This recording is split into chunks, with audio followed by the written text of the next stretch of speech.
Oh, hello and good evening. This is Andrew Wynn coming at you with ISA 4220 spring semester of 2018. And tonight we're going to talk about Pop3 and SMTP. Let's start off talking about Pop3. Alright, what exactly is Pop3? So, Pop3 stands for Post Office Protocol version 3, hence the 3. This is what clients are going to use to retrieve mail from their servers. So that's just what POP3 is. So POP3S is Post Office Protocol version 3 Secure. And so what does that mean? So the S on the end the secure part is going to provide an encrypted connection for this post office protocol. It's going to prompt the client for a username and a password, and it needs to be verified, correct, so for authentication purposes, so they can access the mail they're trying to get. Now, the difference between POP3 and POP3S is the S on the end, the secure part.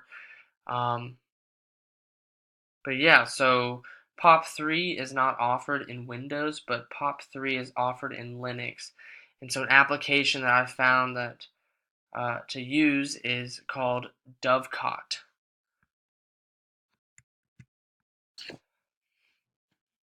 Alright, let's talk about Dovecot for a minute, just some highlights from the application.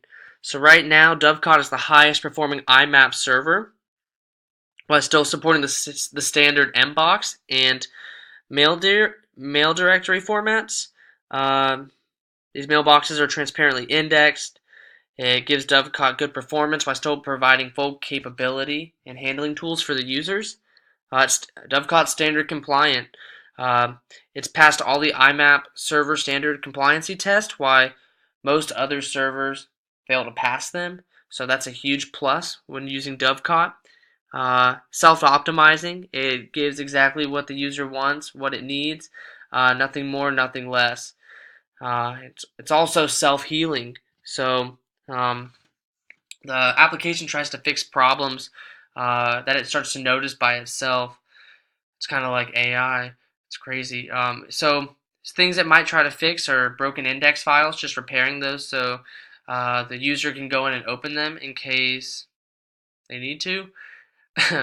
And if anything's logged the wrong way, the server or Dovecot might be able to go back through and fix it so the user can access it again.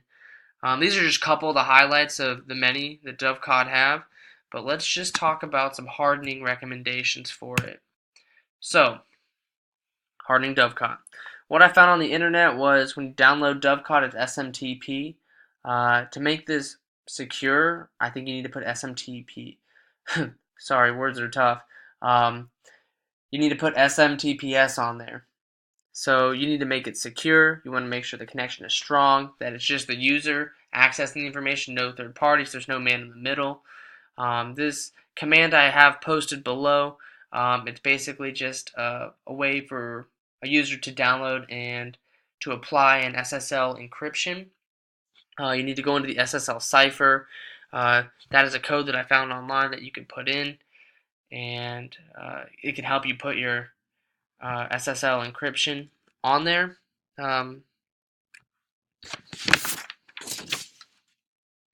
So once you put that on, you need to make sure it saves, reboot your Linux box, and make sure it's on there, because once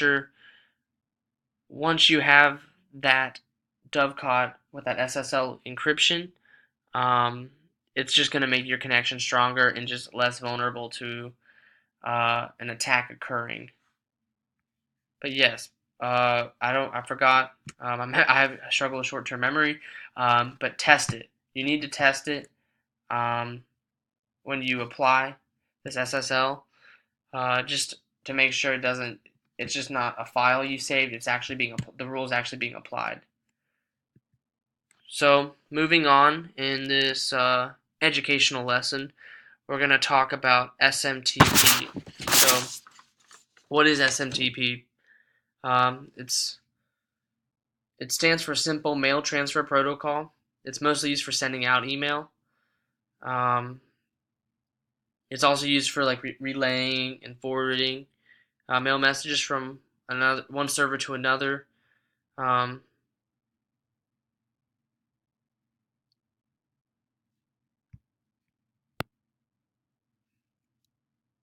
so another thing is SMTP. It uses port 25, but it may also use port 587 or port 465. But you're going to use port 465 when you're using the secure layer. So for SMTPS and SMTPS is important because that also, like, Pop3S has a secure encrypted layer.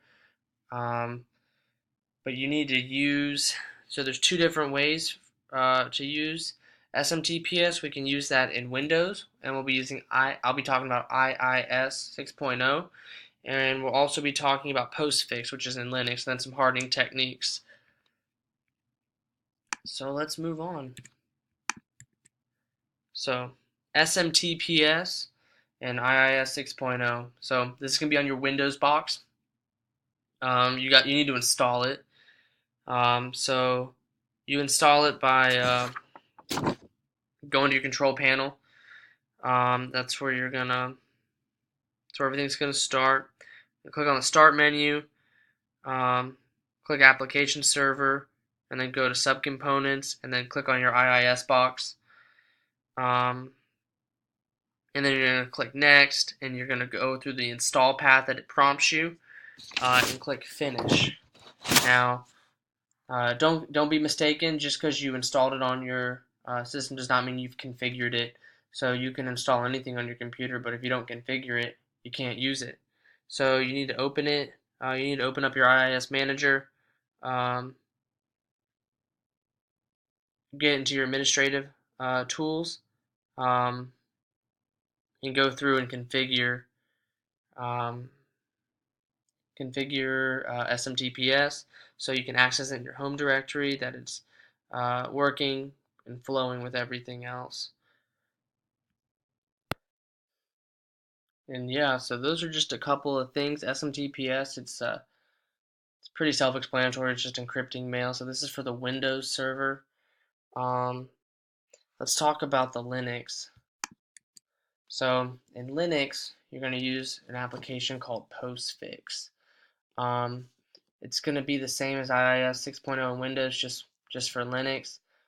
Um, Basically, what you need to do to make your SMTPS, you need to turn on a switch.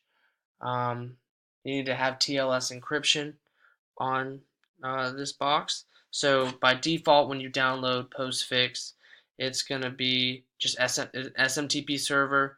Um, so you want to make sure you can strengthen this um, by making it secure. So this little command I have on this PowerPoint slide basically gets you into the security level to add a TLS encryption to your SMTP. Um, there's multiple websites that can walk you through this. I'm not going to you. You can research it. But basically, the biggest thing to get out of this is you want to do TLS encryption to get you out of wrapper mode. And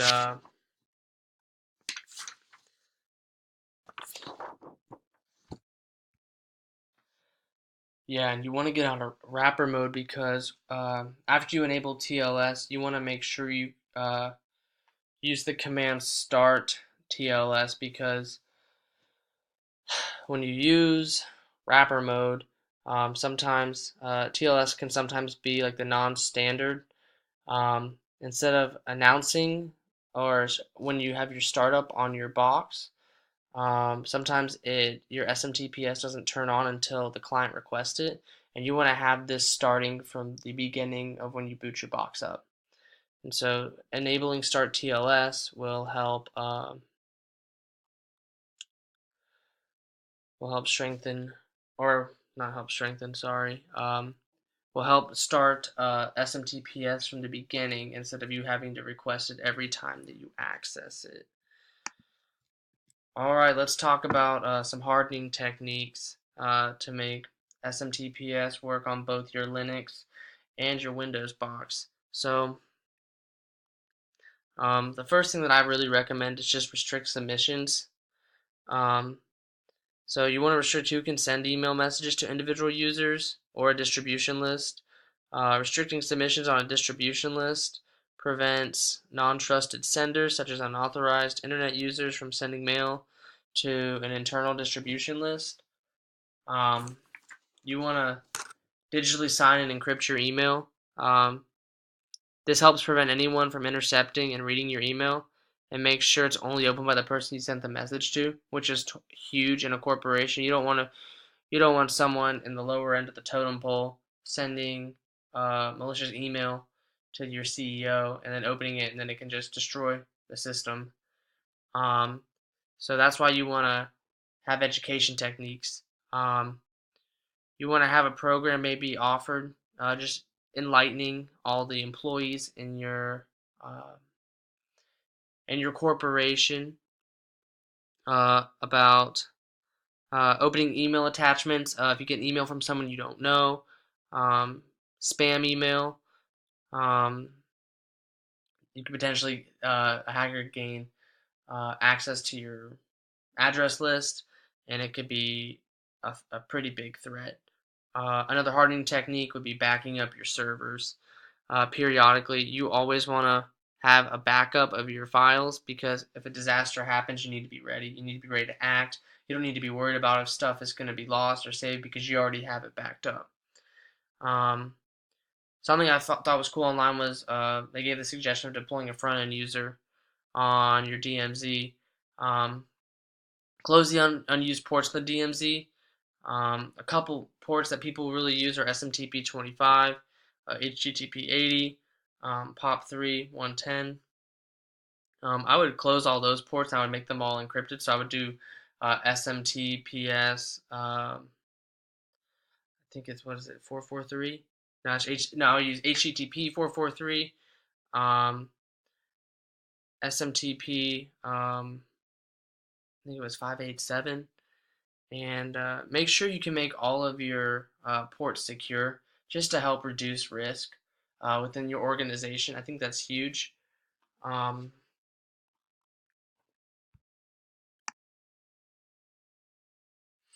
but yeah, that pretty much covers it. Um, these are my sources. Just a little recap. You know, you have POP3 of SMTP.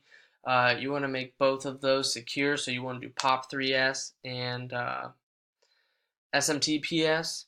Uh, those will just adding the encrypted layer on both of these applications will just help reduce risk in an organization. As always, I hope everyone has a good night. Thanks for listening to me struggle through this. Um, yep, have a good one.